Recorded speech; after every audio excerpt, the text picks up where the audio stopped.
Well, hey there guys, and welcome back. On this week's show, we're going to be making a center finder and marking tool.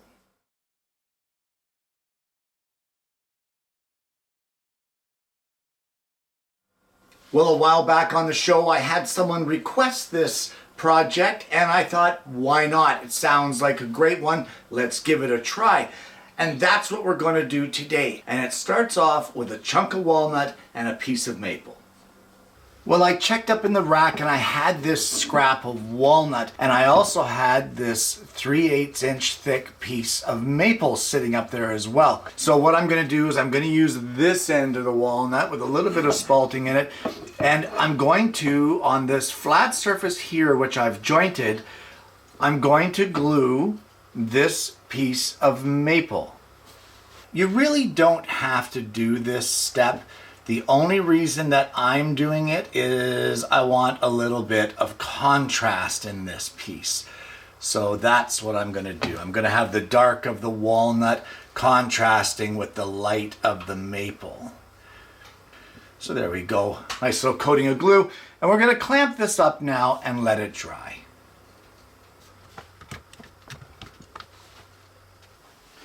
Well, now that the glue is dry, we can unclamp this piece of board here.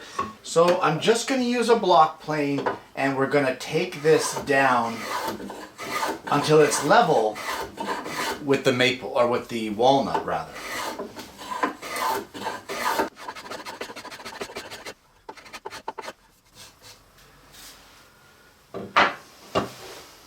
And now that we have this level or flush with the walnut, I'm going to take it over to the table saw and we're going to trim off this other side. Well, I now have the maple cut so that it's even on both sides, and I've also cut this or ripped it down to a 1 inch thickness. The next thing that I want to do is I'm going to install a crosscut blade in my saw, and I'm going to cut off this section here to make it so that it is 5 inches long.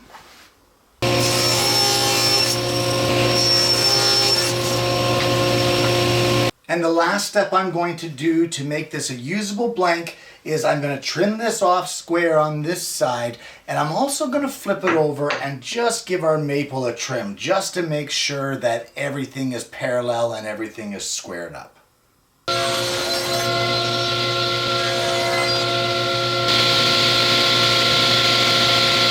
Well, this could be one of the most important steps here, and that is to go through every single corner and every side and make sure that things are square. They have to have square edges. When you're building jigs, fixtures, tools, whatever you're making, the tool or the jig is only as good as your initial preparation. So if you have cuts that are out of square or not perfectly 90 degrees, well, that measurement or that inaccuracy is going to transfer to every project that you use that jig for from then on. So the next thing we're going to do is a little bit of layout on the bottom of our piece. Well, I said I had cut this down to a 1 inch size, so we'll put a mark at 1/2 inch. We now need to mark for the holes for our side rods. And for that, we're going to come in 3/4 inch from either end, just like this, 3/4, and then on this side as well. And then we're going to take it over to the drill press, and very carefully, we are going to drill a 1/4 inch through hole.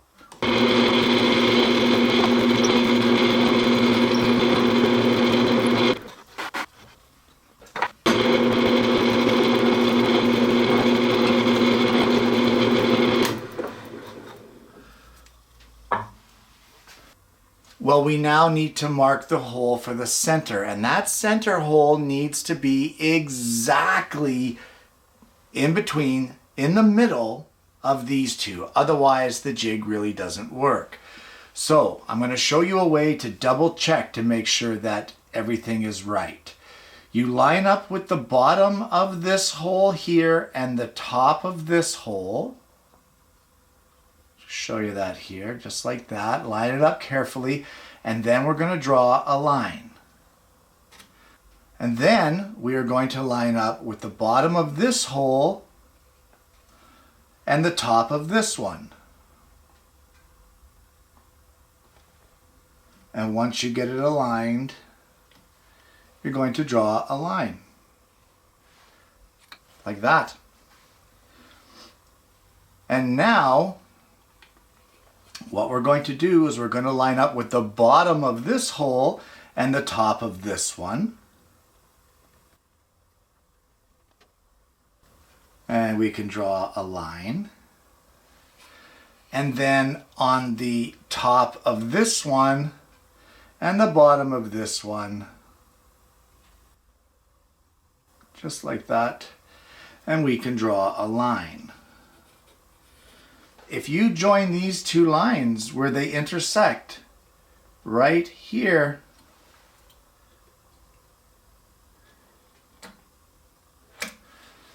that, my friends, is the exact center between these two. So we now need to drill a hole exactly in the middle there that will be 5/16 in diameter, and that will be for our pencil or whatever you're using to mark.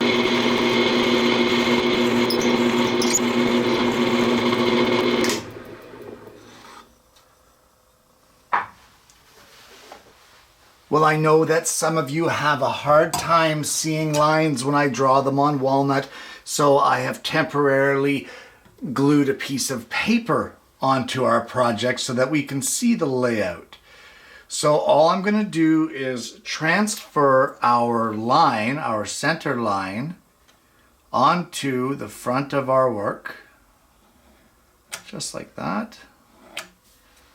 And then right in the middle, right at the top, I'm going to use a circle template, and I'm going to draw an 1.25 inch circle.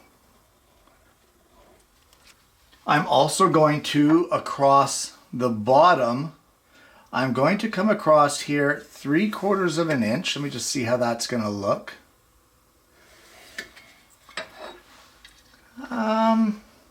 You know what? I think I'd like to go an inch. I'd like to go a little taller than that. So we're going to go 1 inch from the bottom. That's better. I like that better.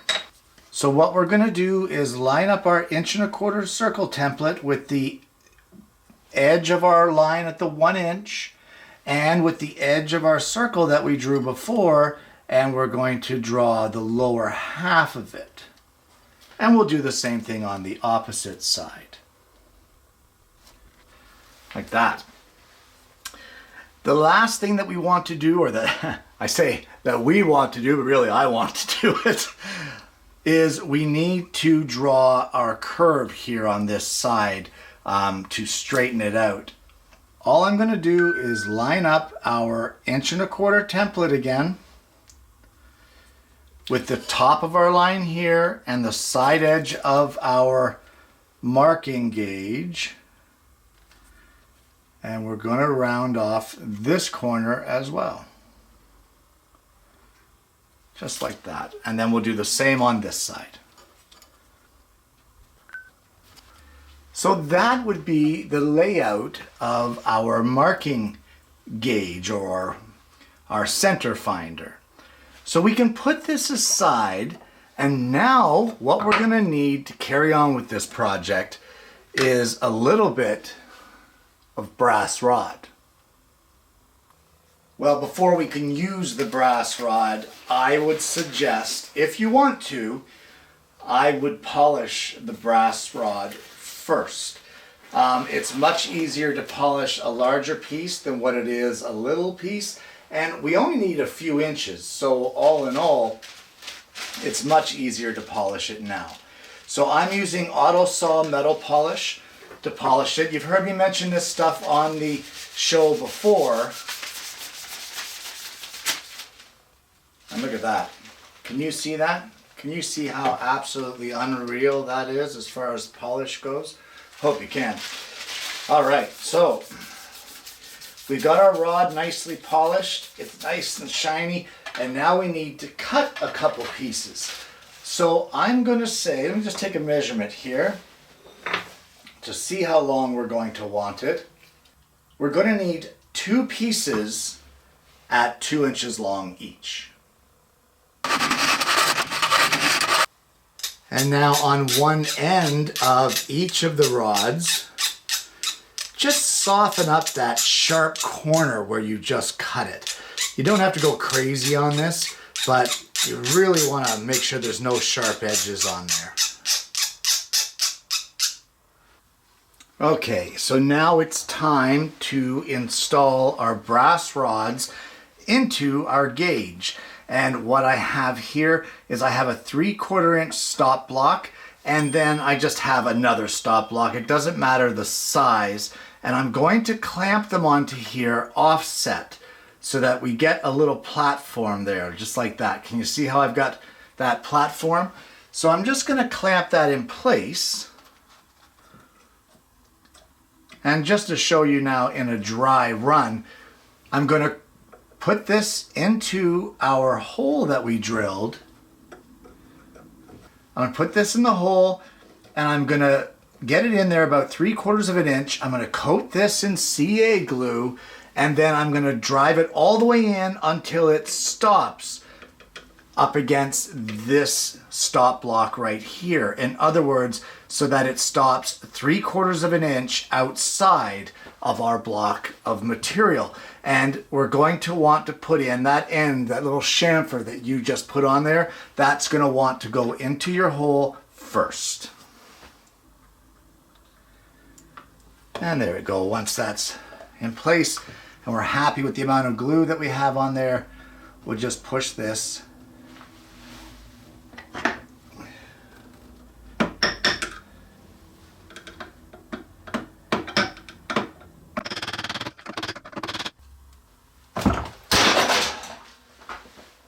well, that one didn't work out quite like what I had expected. So we're going to try it with this one here, and hopefully this one will go a little better. I don't know why that other hole was so tight, but that started to give me problems almost right away. I pretty much knew I was in trouble right from the beginning, but I kind of hoped it would work out for the camera, and it certainly didn't. All right, so I'm just going to use this as a spacer here, and we'll try this again, where we'll clamp this onto here just as a depth stop, and we'll put our rod in here just a bit, get some paper underneath to protect it. Got a dowel here to spread the glue if we need to.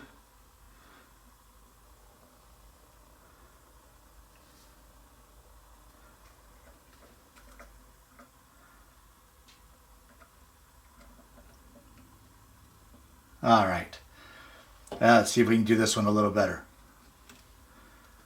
Oh, we got to there and we got stuck. Okay, let's hope this goes better. There, that one went much better. And we can take away our spacers now. Well, now we'll just let that set up. We'll give the CA time to set up, and then we can move on to our next step. Well, our next step is to cut this out, and you want to be sure that your blade is perfectly square to your table. Mine was actually just a little bit out, but I've corrected it, and I've also installed a brand new number 7 reverse tooth blade. You really want a good sharp blade to cut this. So we're going to cut this out as close and as carefully to the lines as we can.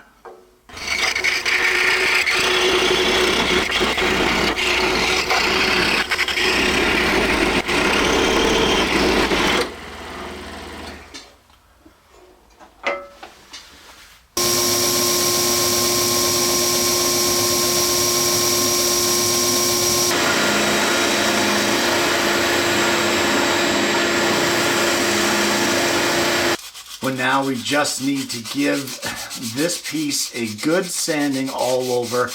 I'm going to remove some of these sharp edges here on the maple So I'm going to give this thing a whole sanding all the way around, remove our layout lines and our pencil lines and all that jazz. And when I get all that done, I'm going to come back and see you. And that essentially is our center marking gauge. And let me just show you how to use this here. The purpose of this is that it will find the center of any board up to and including 3 inches thick. So what if you need the end or the center of the edge of this board? All you do is you place your little jig here or your center gauge on the board and then turn it until both of the brass rods come in contact with your board. One will be on this side and one will be in contact with this side. And then you just push your pencil down through the hole, and with light pressure on the pencil, just run your jig all the way along. And just like that, you have an exact center of that board. And we can check it if you like. I'm okay with that. It's 3/4 of an inch is the width of the board, and that mark is exactly at 3/8. So it's a very fast and easy way to mark the center of your board. But here's the cool part. Watch this, watch this. This is cool. See how weird this is? Look at this weird shape that I've got here. What if for some reason you need the center of that all the way along that weirdo shape? Well, with this jig you can do it. Whereas other ones, it might give you difficulties. And all you do, the same thing, you just line up until both your brass rods touch, push your pencil down and through, and then carefully run it along. And the thing is that you just have to adjust your pencil for the height as you go. But just like that, and as simple as that, you now have a dead center line all the way along this really weird shape. Cool, huh? And there you have it. A center finder marking gauge. Guys, this project is absolutely awesome. The look of it alone in the shop, like there's something about a shop-made tool that just makes it that much more satisfying to use. The fact that you made it, I don't know, there's something about it. It's just more satisfying. I can't explain it more than that. Now this one here, one of my favorite things to do with a project, especially when there's a contrasting wood, is to hit it with a finish. And in this case, I just use a little bit of Danish oil, but oh my, what a difference it makes. Absolutely beautiful. I mean, it was gorgeous before, but then now suddenly those darker colors of the wood really get brought out, the darker grains, and you really get to see the contrast here, and it's absolutely awesome. What about those brass rods? Guys, if you don't have brass rods and you don't want to use brass rods, then don't use brass rods. It's as simple as that. I only use them, well, I like the wow factor of that wood and then the shiny material being the brass. I like that combination.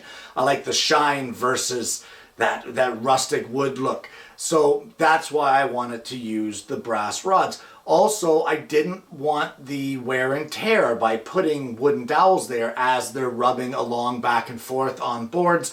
Eventually, they're going to wear.